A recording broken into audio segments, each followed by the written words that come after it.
Hello everyone, welcome to my new blog. আজকে সকালটা শুরু হয়েছিল, আমি ফার্স্টেই কিন্তু একটু টিভিতে গান চালিয়ে নিয়েছিলাম, কারণ বাড়িতে কেউ ছিল না, ভাল লাগছিল না। তারপরে নিজের বেডটা নিজেকেই গোছাতে হবে, তো সেই কারণে আমি নিজের বেডটাকেও গুছিয়ে দিলাম। রোজ রোজ তো দেখাতে পারবো না, তাই একটু কেটে কেটে দেখালাম। দেন তারপরে আমি কিন্তু আমার যে সকালবেলা আমার চাটা খেয়ে স্টার্ট হয়, তো সেটা আমি কিছুক্ষণের জন্য 20 মিনিটের জন্য আমি ভেজানোর জন্য আমি জাস্ট গরম জল ঢেলে জাস্ট ঢেলে রেখে দিলাম। আর তোমাদের সকলকে অনেক ওয়েলকাম আমার ভিডিও দেখার জন্য। Thank you so much. তো আমি তারপরে ফ্রেশ হওয়ার জন্য বেরিয়ে গেলাম। তো এটা আমার প্রতিদিনের রুটিন, মানে ফ্রেশ হওয়ার পরে, মানে সকাল থেকে ওঠার পরে ফ্রেশ হওয়া অবধি কি করি, মানে আমার তারপরেই উঠেই যে কাজটা থাকে সেটা হচ্ছে পুজো দেওয়ার কাজটা থাকে, কারণ এদেরকে আমার সকালবেলা সেবাটা দিতেই হয়। সেটা তোমরা আগের ভিডিওগুলো দেখেছো, দেখেও বুঝতে পেরেছো। তো আমার সব থেকে ছোট সদস্য যে আছে, সে তাকে তুলে তাকে সমস্ত কিছু ছাড়িয়ে ড্রেস টেস। আজকে সব থেকে বড় কথা হচ্ছে, যেটা তোমাদের সাথে শেয়ার করছি, সেটা হচ্ছে আজকে আমার বজরঙ্গীর দিন, মানে আমার আজকে মঙ্গলবার।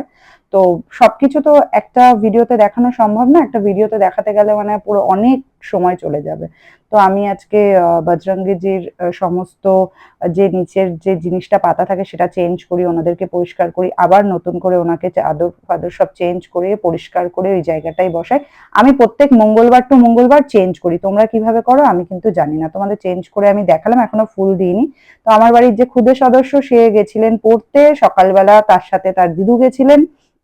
তো দুজনে মিলে যাওয়ার পরে আর এই দুজনকে দেখো। সব থেকে বড় কথা, দুঃখের বিষয় হচ্ছে আমার বাড়ির যে বড় একটা বিড়াল ছিল, যার নাম ছিল মিনি, ও প্রায় 3 মাস হলো, ওকে আর আমি খুঁজে পাইনি কোনোদিনই। মনটা খুব খারাপ হয়। তো তারপরে এরা দুজন জোগাড় হয়ে গেছে। আর এই যে দেখছো যাকে, বাবারে বাবা, এ নার, ইনি হচ্ছে আমার একমাত্র মা। আর এ নারকে যতটা শান্ত তোমার দেখতে লাগে, ততটা মোটেও শান্ত না। ইনি যে কি পরিমাণ, এনার যে মুখ, বাবা কিছু যদি একটু করেছি তো তার থেকে, মানে পান থেকে চুন খসলে ওনার চিল্লানো স্টার্ট।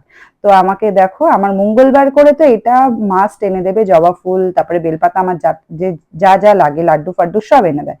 তো কালকে তোমাদেরকে দেখিয়েছিলাম যে আমার মেশিনে প্রচুর জামা কাপড় হয়েছিল, তো সেটা আমি কালকে কেচে জাস্ট শুকিয়ে রেখে দিয়েছিলাম, কারণ ওটা আর আমি কালকে ভাঁজ ফাজ কিছুই করতে পারিনি। তো আজকে সকালবেলা উঠে পুজো দেওয়ারটা দেখলে তোমরা, যে পুজো দেওয়াও কমপ্লিট হয়ে গেছে, সবাইকে খাওয়ানো হয়ে গেছে।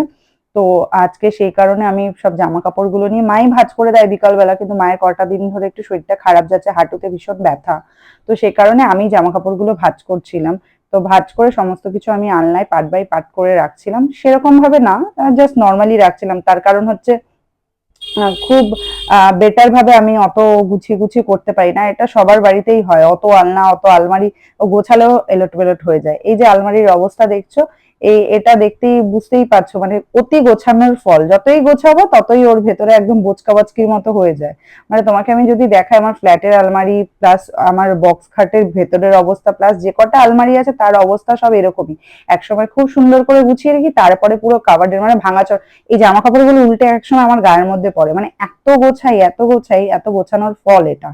তো এইভাবে জামা কাপড়গুলো যা পারি ওই কোনো রকমে ভাঁজ করে জাস্ট ঢুকিয়ে রেখে যখন পরি তার আগে আয়রন করি। আর এখন যেটা হচ্ছে মোস্ট পার্ট, যেটা আমার মা ভিডিওটা করেছিল, সেটা হচ্ছে আমরা গান চালিয়ে না, যখন মাইন্ডটা ঠিকঠাক থাকে না, তখন আমরা একা একাই নাচ করি। তো গানের সাউন্ডটা আমরা দিতে পারলাম না, তার কারণ দিলে না যে কপিরাইট দিয়ে দেওয়ার একটা চান্স থাকে, ওই জন্য গানের সাউন্ডটা দিলাম না। তো আমরা একা একাই ডান্স করছিলাম, এটাতে মুডও ভালো থাকে, আর সত্যি কথা বলতে একটু এনজয়ও করা যায়। পিএনপিসি না করে আমার মনে হয় ভিডিও করে, মানে নর্মালি ভিডিও করে, জাস্ট এর মধ্যেও অনেক রকম ভিডিও অনেকে মিসগাইড করে ওপরে ওঠার চেষ্টা করে, বাট আমার দরকার নেই। আমি যেরকম পারি, আমি সাদামাটা লাইফ আমি সেরকমই করব।